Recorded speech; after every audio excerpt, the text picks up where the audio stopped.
Hello friends, welcome back. I am Raju stock analysis में आपका स्वागत है। आज हम जिस स्टॉक की बात करने वाले हैं उसका नाम है काबरा एक्सट्रूजन टेक्निक लिमिटेड। अब ये स्टॉक हमारे जो एक सब्सक्राइबर है पार्थ समानी करके, उन्होंने ही कमेंट करके हमें भेजा था। हमने इसके ऊपर स्टडी की तो इसके फंडामेंटल और इसके चार्ट में टेक्निकल पैटर्न दोनों अच्छे हैं। तो आज हम उस पर ही वीडियो बना रहे हैं।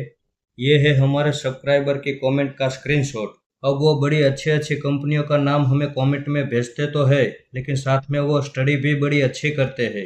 इनकी स्क्रीनशॉट में आप देख सकते हैं ROE, P, industry P, debt to equity, earning per share, dividend yield, book value, face value, ये सब स्टडी करके वो हमें भेजते हैं।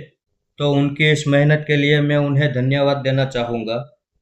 ये स्टॉक हमें बड़ा पसंद आया, तो इसमें भी हम सोमवार के दिन इन्वेस्टमेंट करने वाले हैं लाइव भाव पे। आइए हम पहले इसके फंडामेंटल देख लेते हैं। अब इसकी शेयर होल्डिंग पैटर्न हम देखें तो पब्लिक के पास 37.5% जितनी होल्डिंग हमें यहाँ नजर आ रही है। उनमें भी 2% की होल्डिंग तो बड़े इन्वेस्टर के पास है, यानी कि पब्लिक के पास केवल 35.5% जितनी होल्डिंग है। डीआईएस की इसमें 0.69% जितनी होल्डिंग है। एफआईएस की इसमें 1.5% जितनी होल्डिंग है। बाकी की सारी होल्डिंग प्रमोटर के पास है। उसके आगे बैलेंस शीट में हम देखें तो इस कंपनी के ऊपर 128 करोड़ का कर्ज है। उसके सामने 448 करोड़ का रिजर्व है। तो इस कंपनी के ऊपर जितना कर्ज है उससे 3 गुना ज़्यादा तो रिजर्व है। इस हिसाब से इनकी बैलेंस शीट काफ़ी मजबूत है। उसके आगे प्रॉफिट एंड लॉस सेगमेंट में हम देखें तो ईयर ऑन ईयर कंपलसरी ये कंपनी प्रॉफिट कर रही है। साथ में ये कंपनी हमें डिविडेंड भी दे रही है। अब मार्केट कैप में हम देखें तो एक छोटी सी कंपनी है, लेकिन इसका बिजनेस मॉडल काफ़ी अच्छा है। साथ में इसकी चार्ट पैटर्न भी बड़ी पावरफुल है। तो हमारे उस सब्सक्राइबर का ये तीसरा स्टॉक है। पहला स्टॉक उनका था विजय सोलवेस्ट लिमिटेड, दूसरा स्टॉक था सूर्यलता स्पिनिंग मिल्स, और ये तीसरा स्टॉक है काबरा एक्सट्रूजन टेक्निक लिमिटेड। अब विजय सोलवेस्ट लिमिटेड पे तो हमने वीडियो बना दिया है, उसमें इन्वेस्टमेंट भी कर दिया है। और सूर्यलता स्पिनिंग मिल जो है उसका भी वीडियो हम बनाएंगे, उसमें भी हम इन्वेस्टमेंट करेंगे। लेकिन उसमें अभी टाइम फ्रेम के हिसाब से 4 महीने तक इंतजार करना पड़ेगा। तो जैसे आपने देखा कि इसके फंडामेंटल में कहीं कोई खराबी नहीं है।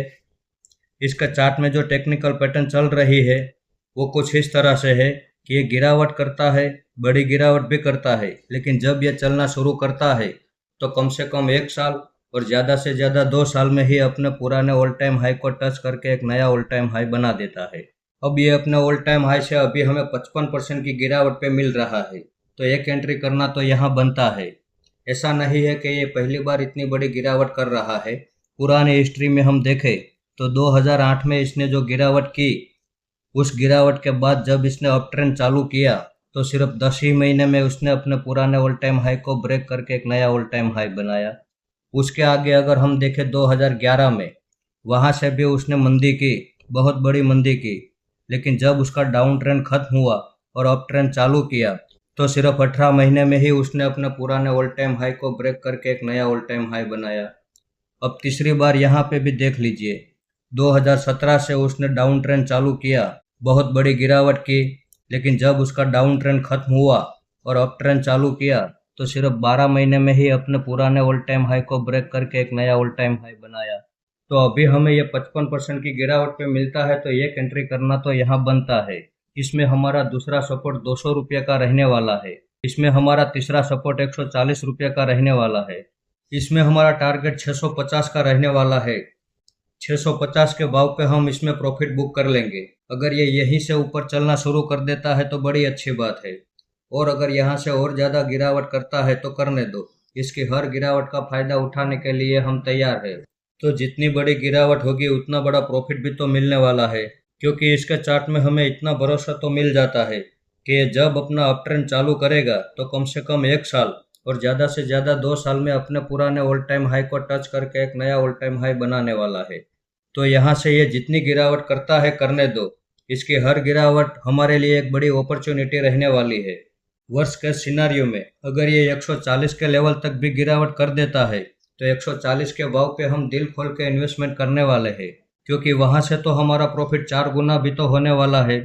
तो इसकी गिरावट में बिना डरे हम अपना इन्वेस्टमेंट बढ़ाते जाएंगे। इस कंपनी के ऊपर हम भरोसा कर सकते हैं। तो इस वीडियो को आप मेरी ओर से बाइंग या सेलिंग की रिकमेंडेशन ना समझे, ये मेरा पर्सनल व्यू है जो मैं आपके सामने शेयर कर रहा हूँ। ऐसे ही अच्छे अच्छे टेक्निकल और फंडामेंटल वाले स्टॉक मैं आपके सामने लाता रहूँगा। आपने यहाँ तक मेरा वीडियो देखा उसके लिए आपका बहुत बहुत धन्यवाद।